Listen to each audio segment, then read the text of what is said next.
Design is no longer mere decoration. It is not a layer applied after the real work is finished.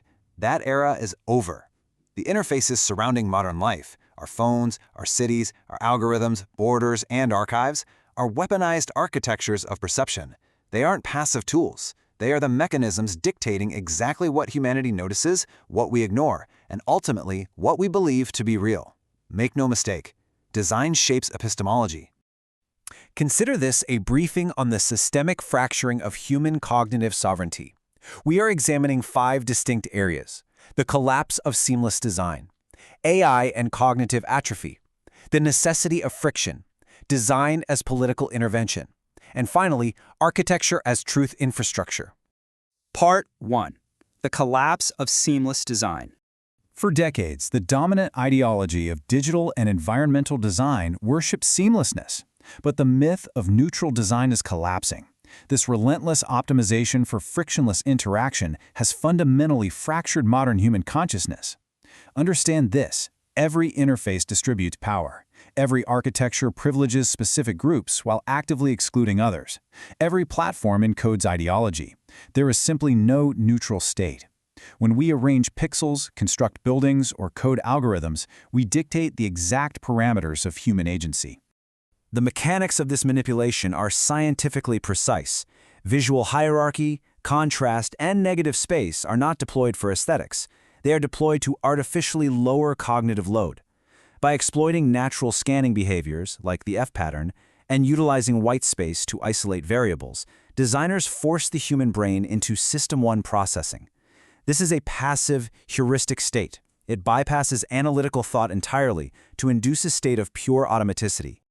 We have to ask ourselves, when an entire digital environment is engineered to eliminate resistance, pause, and the very necessity of deep thought, what kind of human consciousness does this zero-friction architecture actually create?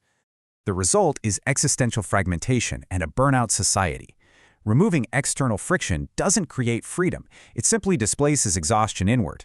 Without external resistance, we are forced to push ourselves endlessly just to maintain the illusion of momentum.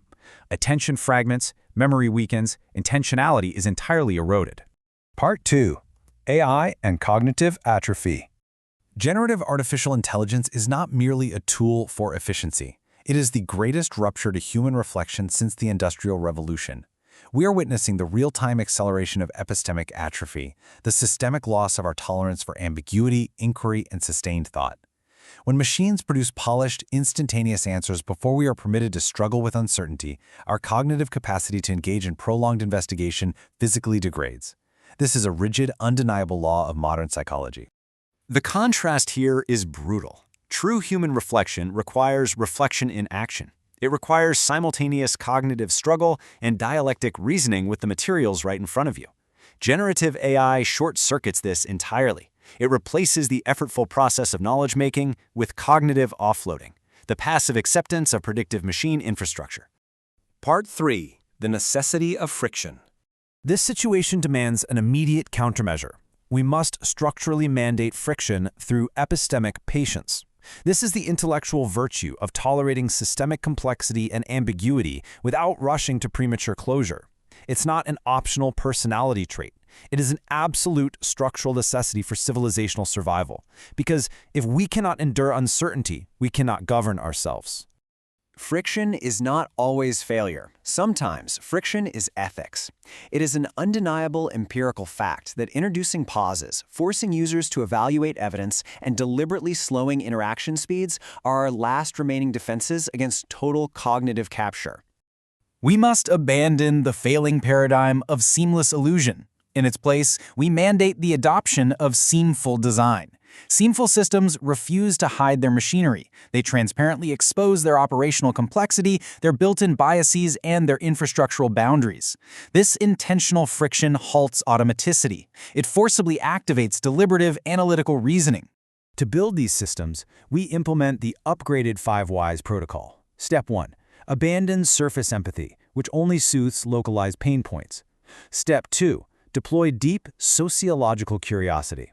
Step 3. Relentlessly interrogate systemic vulnerabilities. You have to treat institutions the way a hacker treats a network. And Step 4. Unearth the shared core values buried beneath structural dysfunction. Part 4. Design as political intervention. We now pivot from cognitive architecture to the physical and political battleground. The creation of form is never passive. It is an adversarial civic act functioning under strict tactical parameters. First, revealing hegemony, exposing the exclusionary biases embedded in our everyday technologies. Second, reconfiguring the remainder, centralizing discarded elements to force a societal perspective shift. And third, articulating agonistic collectives, creating artifacts that force participants into direct, productive disagreement, purposely interrupting systems of institutional erasure. This extends into speculative design, utilizing a reversed timeline methodology. We project our present ecological trajectory forward into inevitable catastrophic collapse. Then, we construct physical, hypothetical artifacts from that doomed future, like synthetic fossils, and place them in the present. This mechanism forces a violent, unavoidable confrontation with the reality of our current actions. Part 5. Architecture as Truth Infrastructure. We arrive at the ultimate evidence of this briefing. As governments and algorithms actively distort reality, spatial design stands as the final discipline capable of materializing historical truth. Architecture is our truth infrastructure. This is executed through the rigid protocols of forensic aesthetics. First, spatiotemporal modeling creates a digital 3D research site. Next, fragmented evidence, satellite data, fluid dynamics, leaked video is painstakingly mapped onto this space. Third, counter-narrative simulations reconstruct the exact trajectory of violence or environmental destruction. And finally, forum building establishes citizen tribunals where this architectural evidence can be used to dismantle state narratives.